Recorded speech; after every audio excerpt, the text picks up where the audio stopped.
जुमेरात 14 अगस्त 1947 की रात 27 रमज़ानुल मुबारक 1366 हिजरी और लैलतुल क़द्र की मुबारक और पुरसआदत रात थी। मुसलमानों ने 27वें रोज़ा के लिए नमाज तरावी अदा की। मुल्क भर की मसाजिद में कुरान मजीद ख़त्म हुआ और रात के ठीक 12 बजे यानी जुमअतुल विदा 15 अगस्त 1947 को रेडियो पर यह सदा गूंजी। यह पाकिस्तान ब्रॉडकास्टिंग सर्विस है। पाकिस्तान एक पुरअमन जमहूरी जदोजहद। इस तरह 7 साला शानदार पुरअमन जमहूरी जदोजहद और वोट की ताकत से दुनिया के नक्शे पर दुनिया की सबसे बड़ी इस्लामी रियासत पाकिस्तान वजूद में आई थी। 14 अगस्त 1947 को रात 11 बजे ऑल इंडिया लाहौर का आखिरी एलामिया नश्र हुआ। रात 12 बजे से कुछ देर पहले रेडियो पाकिस्तान की शनाख्ती धुन बजाई गई। इसके बाद अंग्रेज़ी में ऐलान हुआ और फिर उर्दू में ये अल्फाज गूंजे, this is Pakistan broadcasting service. यह पाकिस्तान ब्रॉडकास्टिंग सर्विस है। अंग्रेज़ी में ज़हूर आज़र और उर्दू में मुस्तफ़ा अली हमदानी ने ये ऐलानात किए। इनके फ़ौरन बाद मौलाना ज़ाहरुल कासमी ने कुरान मजीद की सूरत अल-फतह की आयात तलावत फरमाई, जिनका तर्जमा उर्दू में भी नशर किया गया। इसके बाद पहला साजीना मौसीकार ख्वाजा खुर्शीद अनवर का मुरत्तब किया हुआ बजाया गया। फिर कव्वाल संतू खां और हम नवाओं ने अलामा मोहम्मद इकबाल की नज़म साकी नामा पेश की। रेडियो पाकिस्तान लाहौर की पहली नशरियात का काम इख्तिताम हफीज़ होशियारपुरी की एक नज़म से हुआ। आज़ादी के वक़्त पाकिस्तान के हिस्से में 3 रेडियो स्टेशन आए थे, जिनमें लाहौर के अलावा पेशावर और ढाका भी थे। दीगर दोनों स्टेशनों पर भी ऐसे ही ऐलानात हुए। असूल फितरत है कि उजाले अंधेरों से जन्म लेते हैं। बर्रे आज़ीम पाक व हिंद की तारीख़ भी इसी नौइयत की है। फ़राइज़ से गफलत और मुग़लिया हुक्मरानों की तन आसानी की वजह से मुसलमान अंग्रेज़ों के दस्त नगर बन गए। 1857 की जंग आज़ादी के बाद मुस्लिम इक़्तिदार का चिराग गुल हो गया। जंग आज़ादी में यूँ तो हिंदुओं और सिखों ने मुसलमानों का साथ दिया, लेकिन शिकस्त के बाद मुंह फेर लिया। नतीजा ये हुआ कि अंग्रेज़ों ने मुसलमानों को अपना दुश्मन समझकर उन पर जुल्म सितम के पहाड़ ढाए। जुल्म जोर की चक्की में पिसते हुए मुसलमानों को सर सैयद अहमद ख़ान ने पैदा किया। दो कौमी नज़रिए ने ख्वाबियदा मुसलमानों में आज़ादी की तड़प पैदा की। डॉक्टर अलामा मोहम्मद इकबाल की शायरी ने मुसलमानों की अरूके मुर्दा में खून ज़िंदगी दौड़ा दिया। इंडियन नेशनल कांग्रेस मौरज़े वजूद में आई, लेकिन बहुत जल्द इसका चेहरा बेनकाब हो गया। कायद-ए-आज़म मोहम्मद अली जिन्ना की बसीरत ने मुसलमानों में शम्मा नवीद रोशन की। मुसलमानों में जज्बा हर्रियत परवान चढ़ने लगा।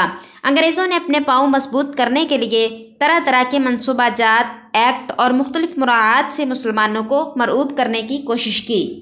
मुस्लिम लीग का क़याम, तनसीख़ बंगाल, पहली जंग अज़ीम का आगाज़ व इख्तिताम, जलियांवाला बाग का सानहा, तहरीक खिलाफत, नेहरू रिपोर्ट, कायद-ए-आज़म के 14 नकात, खुतबा इलाहाबाद, कांग्रेसी वजारतें और हिंदुओं के मुज़ालम जैसे तारीख़ी आसार चढ़ाव के बाद दूसरी जंग अज़ीम 1939 ता 1945 के आगाज़ ने तहरीक पाकिस्तान को तक़वियत बख्शी। 22 मार्च 1940 जुमअतुल मुबारक की सह पहर बाबाए कौम हज़रत कायद-ए-आज़म मोहम्मद अली जिन्ना ने मिंटो पार्क लाहौर में मुनाकिदा जलसा-ए-आम से ख़िताब करते हुए क़याम पाकिस्तान, दो कौमी नज़रिया और इस्लामी निज़ाम हयात पर रोशनी डाली। ग़ुलामी की ज़ंजीरों में जकड़े मुसलमान 23 मार्च 1940 को सोए मंजिल चले। नताइज से बेखौफ ज़िंदगी आज़ादी के सपुर्द करने वाले अज़ान हक़ के पुरस्कार कायद-ए-आज़म की आवाज़ पर लब्बैक कहते हुए आगे बढ़ते गए। बन के रहेगा पाकिस्तान, लेके रहेंगे पाकिस्तान। पाकिस्तान का मतलब क्या? ला इलाहा इल्लल्लाह। ऐसे नारे लबों से नहीं दिल से बुलंद हो रहे थे। चश्मे फलक ने देखा कि कुव्वत हार गई और जज्बे जीत गए। कायद-ए-आज़म मोहम्मद अली जिन्ना की सदारत में मुसलमान एक झंडे तले जमा हुए। शेर बंगाल चौधरी फजलुल हक ने कायद-ए-आज़म की तकरीर की रोशनी में एक करारदाद पेश की और फिर वक़्त ने साबित कर दिया कि डॉक्टर अलामा मोहम्मद इकबाल के पेश करदा खाके रंगे हकीकत मिलने के आसार पैदा होने लगे। मायूसी से बंद होती आंखों को तनवीर मिल गई। हफ्ता 23 मार्च 1940 को पेश की जाने वाली करारदाद तारीख़ी आलम में वो पहली करारदाद है जिसने ग़ुलामी की ज़ंजीरों में जकड़ी और जुल्मत के अंधेरों में भटकती हुई कौम को आज़ादी की रोशनी अता की। कायद-ए-आज़म ने ऐलान फरमाया, मुझे यकीन है कि मैं आपके जज्बात की तर्जुमानी कर रहा हूँ जब मैं ये कहता हूँ कि मुस्लिम हिंद उस वक्त तक चैन से नहीं बैठेगा जब तक वो अपने मुंतहाए मकसूद हासिल न कर लेगा। ऑल इंडिया मुस्लिम लीग की मशहूर करारदाद लाहौर में हमारी मंजिल मकसूद की वाज़ेह अंदाज में निशानदही की जा रही है और यह हिंद के सियासी मसले का वाहिद हल है। हसूल ज़िंदगी के लिए करारदाद पाकिस्तान से क़याम पाकिस्तान तक मुस्लिम मुशाहिर ने बर्रे सग़ीर पाक हिंद के कोने कोने तक आज़ादी का पैगाम पहुँचाया। कायदे आज़म ने हर एक का दरवाज़ा खटखटाया और आज़ादी का पैगाम दिया। उन्होंने वाज़ेह कर दिया कि यह हमारी जंग दस्तूरी है, हम अपने मुतालबों से दस्तबरदार नहीं हो सकते। यूनियनिस्ट पार्टी के कुछ मनफी सरगर्मियों की परवाह किए बगैर आज़ादी का सफ़र सब गिरफ्तारी से जारी रहा।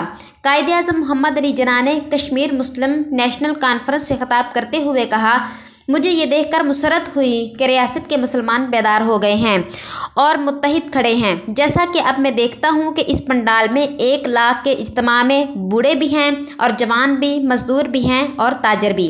19 जून 1944 जलसे जुलूसों का सिलसिला ज़ोर पकड़ने लगा। मुसलमानों का असूली मौक़िफ़ हुकूमती ऐवानों में गूंजने लगा। इस तहरीक को दबाने के लिए तमाम हरबे इस्तेमाल में लाए गए, लेकिन मुसलमानों के जज्बों की हरारत कम ना हो सकी। मोहनदास चंद करमकांडी ने अखबारात का सहारा लेकर प्रोपेगंडा शुरू किया। मुख्तलिफ नौइयत के वफूद कायदे आज़म से राब्ते करते रहे, कई मिशन आते जाते रहे। अगर तहरीक का बगौर मुताला किया जाए तो मिस्टर गांधी और मिस्टर राजगोपाल आचार्य मुखालफत के बावजूद कायदे आज़म के मौक़िफ़ को रद्द न कर सके। कायदे आज़म ने फरमाया कि क्रिप्स की तजावीज़ की पुश्त पर भी बरतानवी हुकूमत की ताकत मौजूद थी और बरतानिया में अपनी काबीना के एक रुकन को इतनी दूर से हिंद भेजा ताकि वो बनफ़्से नफीस कांग्रेस और मुस्लिम लीग के सामने मामला पेश कर सकें। ना सिर्फ ये क्रिप्स ने इन नुकात की वजाहत करने के लिए जो कांग्रेस और मुस्लिम लीग ने उठाए 2 हफ्ते से ज़्यादा कांग्रेस रहनुमाओं और मजलिस आमा के साथ सर्फ किए। ये दुरुस्त है कि ये शर्त वहाँ भी थी कि क्रिप्स तजावीज़ की बुनियादी बातों में कोई तगय्युर तबद्दुल नहीं हो सकता और यही सबब था कि वो नाकाम हो गए। लेकिन मिस्टर गांधी और सिराज गोपाल आचार्य तो शाह से ज़्यादा शाह परस्ती का मुजाहरा कर रहे थे। 30 जुलाई 1944 पंजाब मुस्लिम स्टूडेंट्स फेडरेशन के तालिब इल्म कायदे आज़म के शाना बशाना मैदान में कूद पड़े। मौलाना ज़फ़र अली ख़ां और मजीद निज़ामी के कलम आज़ादी की रोशनाई से मुनव्वर तहरीरें करतास पर बखेरने लगे। रोज़नामा नवाए वक़्त का भी इजरा हो गया। कायदे आज़म मोहम्मद अली जिन्ना और मिस्टर गांधी के माबैन मुरासलात का सिलसिला जारी रहा। कायदे आज़म ने वाज़ेह कर दिया, पाकिस्तान शर्त अव्वल है, इसके बगैर किसी किस्म की मुरासलत बेसूद होगी। करारदाद लाहौर के बारे में हिंदू अखबारात ने इसे करारदाद पाकिस्तान का नाम दिया। याद रहे कि कुछ अहबाब का ये कहना है कि करारदाद लाहौर की मंजूरी के वक़्त मिसेस मौलाना मोहम्मद अली जौहर ने उसी वक़्त कह दिया था, ये करारदाद पाकिस्तान है। मुख्तलिफ नौइयत के मुज़ाकरात करते रहे लेकिन मुसलमान अपने मौक़िफ़ पर डटे रहे। गांधी की मक्काराना हिकमत अमली भी दम तोड़ गई। मुस्लिम लीग मनसूबाबंदी कमेटी ने 5 नवंबर 1944 को मुआशी और सनअती पॉलिसियों का ऐलान भी किया।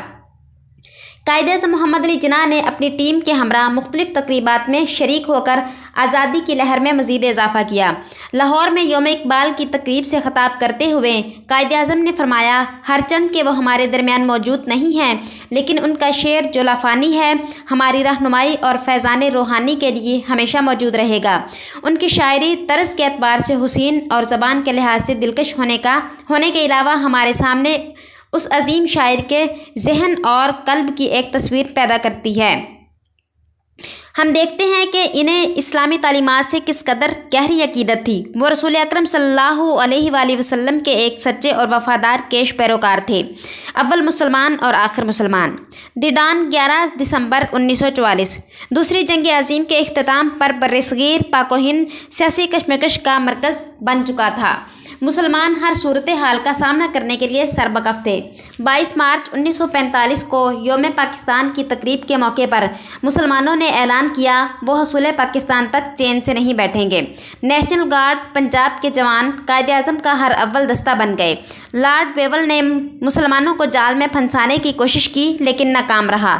1946 के इलेक्शन में मुस्लिम लीग ने वाज़ेह अक्सरियत हासिल कर ली। भारत का ख्वाब चकनाचूर हो गया। यौम फ़तह के मौके पर कायदे आज़म का पैगाम मुसलमानों के लिए नवीद मुसर्रत साबित हुआ। मुख्तलिफ अखबारात, रसाइल और जराइद ने मुस्लिम लीग की कामयाबी को सराहा। आलमी प्रेस ने भी करवट बदली और मुसलमानों के मुतालबा पाकिस्तान की हमायत कर दी। पंडित लाल जवाहिर के जलसे भी मुँह तकते रह गए। इत्तेहाद, तंजीम, ईमान का नारा लेकर कायदे-आज़म मोहम्मद अली जिन्ना आगे बढ़े।